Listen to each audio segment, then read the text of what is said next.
Welcome back to a series of videos on firearm basics for self-defense. If you haven't seen the previous videos, please go back and watch them, especially the first video where we talk about safety. That was where we go over how to not accidentally shoot yourself or someone that you love. Please watch that video. That's the most important video in the series. But this video, we're going to go over the basic fundamentals of marksmanship. And a lot of people will talk about like your advanced tactics or anything like that. Really, these basics are the basics. Whether you are a dude shooting an airsoft gun in your backyard like I'm about to be doing, or you're some sniper off in Durka killing terrorists, the fundamentals are the same. And there's no advanced tricks here. It's just the sniper off in Durka is doing the basics very, very well, where I'm in my backyard shooting an airsoft gun at a target that's... I'm not sure if you can even see it over there on the camera because it's sunny out. Whatever, it's a plywood target that's 10 yards away.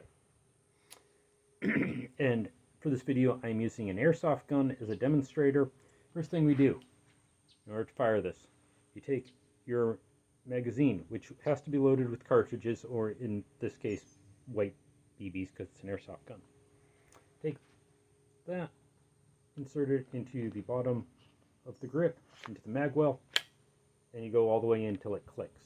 And then it's in there, it doesn't come out until you hit the magazine release. But watch the previous videos. And then we need to move the slide forward to move that first round into the chamber. So you can see, this is, as I said, airsoft gun. You can see the white BB there, and then we just need to close the slide to move it. Easiest way to close the slide is grab the back and just pull it all the way back and let go. Now, a lot of people, especially women, will say that it takes too much strength to do that. And on some guns, especially smaller guns, it really does take a lot of strength. The way you want to do this... And the gun's loaded, I shouldn't have done that. Let's pull the magazine out. The best way to get the slide back is you don't hold the gun steady by the grip and then pull on the slide. What you do is you use this hand to push forward on the grip while simultaneously using this hand to pull back on the slide. So you're not, because if you just hold it with one hand and try to keep it steady with this hand on the grip and then pull back, you've only got one hand, the strength of only one arm, trying to pull against the spring to cycle the slide and release it. Don't do that, use both hands. So if it feels like it's hard to pull back, that's why. Magazine back in here. Now, shooting fundamentals. Frequently you'll hear the acronym BRASS used. It's breathe, relax, aim, sight, squeeze. You don't want to just be out here and go pop, pop, pop, pull the trigger, because you're not going to hit anything. First step is breathe. Or generally, don't breathe. If you go see, if you've got all the time in the world, the general recommendation is you have the gun out, you breathe. And then again,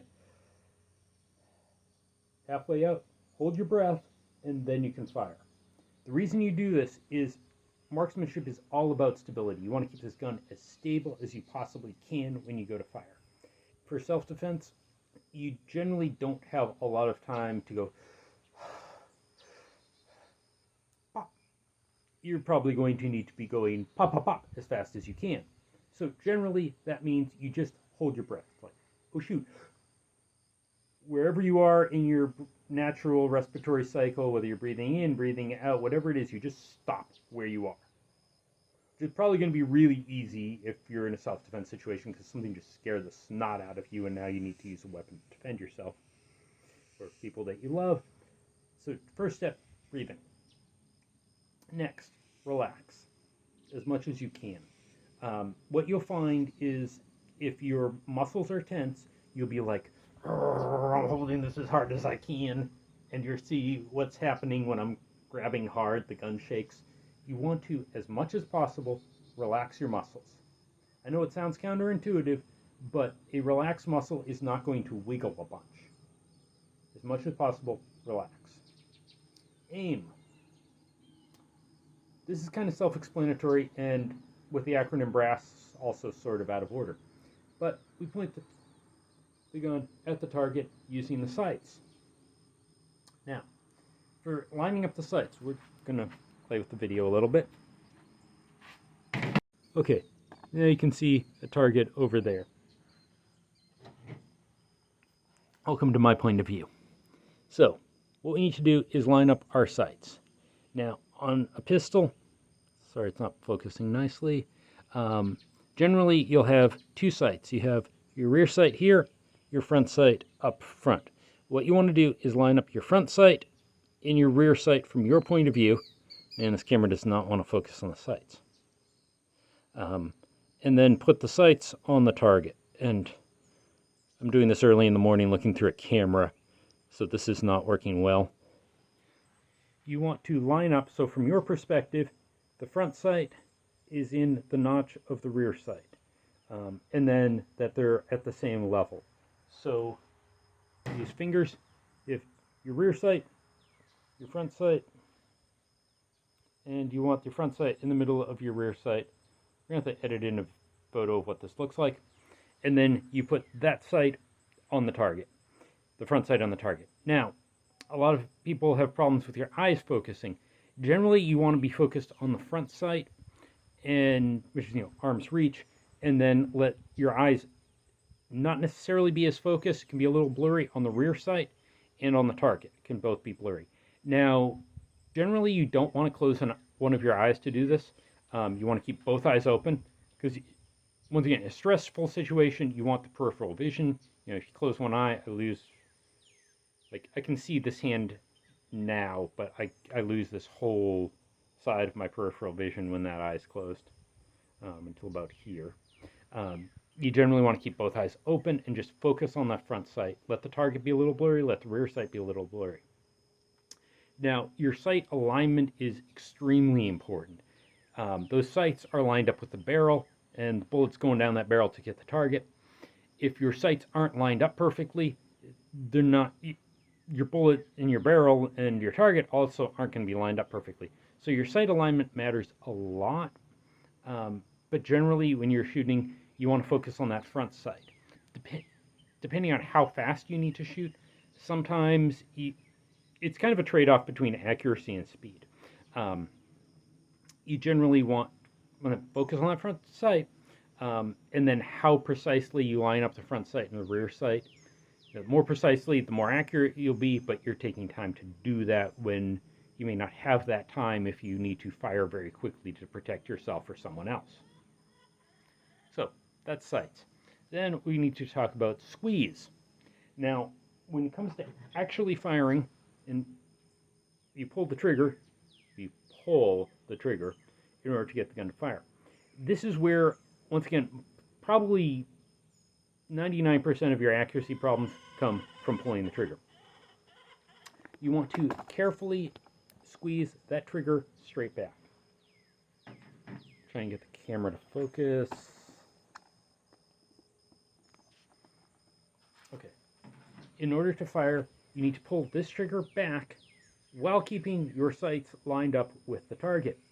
So you need to do this, pull the trigger back without manipulating the position of any of the rest of the gun. And this is where most of your accuracy problems come through. If you're pulling the trigger quickly, you can potentially pull that back.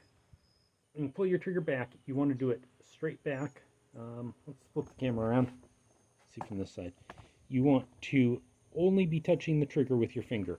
So, like, if you look at my finger there is not actually touching the frame there. I'm actually out a bit. You want to get the trigger back without moving anything else in the gun. Just straight back. Now, as I said, most of your accuracy problems come from trigger press. It's very easy to line up the sights with the target. And you have immediate visual feedback telling you your sights are lined up. When it comes to pulling your trigger back, the chickens are barking, ignore them. When it comes to pulling your trigger back, you don't necessarily have that immediate feedback, and generally you have a pistol that weighs 1 pound to 2 pounds loaded, and you have a trigger pull of 5 or 6 pounds. So you've got one finger exerting 5 or 6 pounds of force while you're trying to hold a 2-pound object still. If you can, we'll talk about dry fire training later, but your trigger pull is the most important part for accuracy.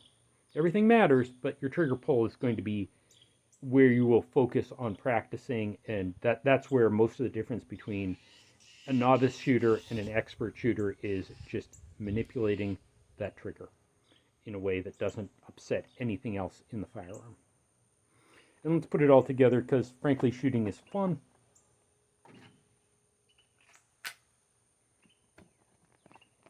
Camera.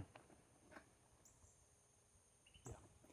And then when we fire, just be aware the slide will cycle back to load the next round. So when we want let's talk about our grip.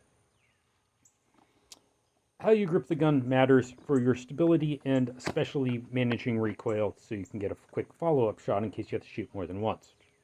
To be honest, it's a pistol, you'll probably need to shoot more than once. The way you want to grip this, with your dominant hand, and I'm right-handed, so we're doing everything right-handed in this video. You take your dominant hand,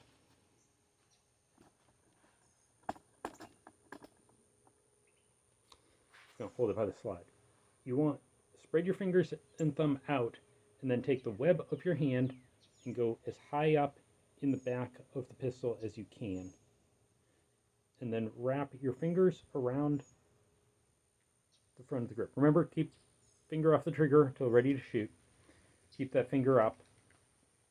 And then take our thumb and wrap it high up on the grip. Make sure you're not touching the slide, because if you're touching the slide will cycle. You could cause malfunctions. We'll see that in a minute. But you want to get your thumb up high. You want to get your fingers up high. And the reason for this is when the gun fires, our recoil, a bullet leaves the top, all of our recoil impulse is at the top in the slide, and it will have a tendency to flip up. So you want as much strength as you can high up on the grip. So if you grab it down here and you don't have much behind, it'll flip like crazy out of your hand. If you've got a bunch of muscle and bone and holding it high up on the gun, yes, it'll flip up a little bit, but it'll be significantly less because you've got strength mitigating that. Then we take our other hand and we'll just wrap it around to fill this gap here. So we keep our thumbs both pointed forward towards the target, and we wrap the rest of our fingers just underneath. So wrap the fingers underneath, thumbs towards the target. And that's your basics of a modern shooting grip. Let's just shoot this thing, because I'm tired of talking. And you'll hear a pop when it goes. Ding. Now, as you're seeing with this is an airsoft gun. It has very little recoil, but the slide does come back with each shot. So if you grab too high and you're like grabbing there, the slide will, when it comes back, will absolutely bite you, and it will hurt, and potentially you will be bloody, and it's not going to break your wrist or anything, but just don't do that. Make sure your hand is as high up as you can without being behind the slide.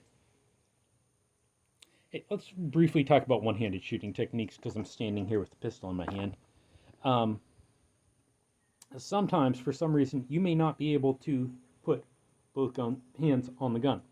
You may be in a situation where you're holding a child with one hand and having to defend yourself with the gun with the other hand. One of your hands may have been injured. Generally, we're not going to run around and shoot people at random. If you do, you're a bad guy, and please stop doing that and stop watching my videos.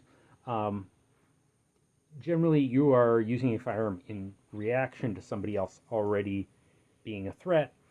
If that started with, hey, they pulled the gun and shot you, and now your offhand is not functional because there's a bullet hole through it, shoulder, many of the bones, muscles, whatever, for some reason this hand doesn't work, you might need to shoot one-handed. So let's very briefly cover that. In terms of grip, One-handed grip, just like a two-handed grip, except only one hand. Though, when you go to shoot, normally if you have two hands on the gun, you keep the gun level. I'm not sure if I can show you this. So generally, if we got two hands on the gun, you want this perfectly level. If you're only shooting with one hand, and this hand, for whatever reason, is not available, generally you'll tilt the gun in slightly, and it'll give you slightly better control. Yeah, I know it looks sort of gangster, but it works. And that will give you slightly better control of mitigating the recoil just by tilting it slightly. It also works better with the musculature in your arm and what the muscles will naturally want to do. So two-handed, keep it straight. Two-handed, keep it straight. One-handed, tilt it a little bit. If you're at a shooting competition where for some reason, put the gun down for a second. Sorry, I have to adjust the tripod. For some reason, like a stage requires you to shoot one-handed, take this other hand. And, self-defense, this other hand might be doing something. You might be holding the other guy away as you're trying to shoot him. You might be holding a child in your arms or whatever else, holding back the crowd, who knows. Generally, you want two hands on the gun. It'll be more stable. But if for some reason you have to shoot with one hand and you're at a shooting match where you're not using this hand for something else, it's just a requirement of the rules of the event, take that hand, put it in the middle of your chest as you fire one-handed. Sometimes people will even grab their shirt, like I'm sticking my hands in my shirt to hold it, just so you don't accidentally do something weird with this hand and put it in front of the muzzle and accidentally shoot your fingers off. Generally, two hands on the gun, but life doesn't necessarily always work that way. And I'm just going to shoot this rest of this because, frankly, I'm out here. I've got a loaded airsoft pistol and I've got targets and shooting is fun.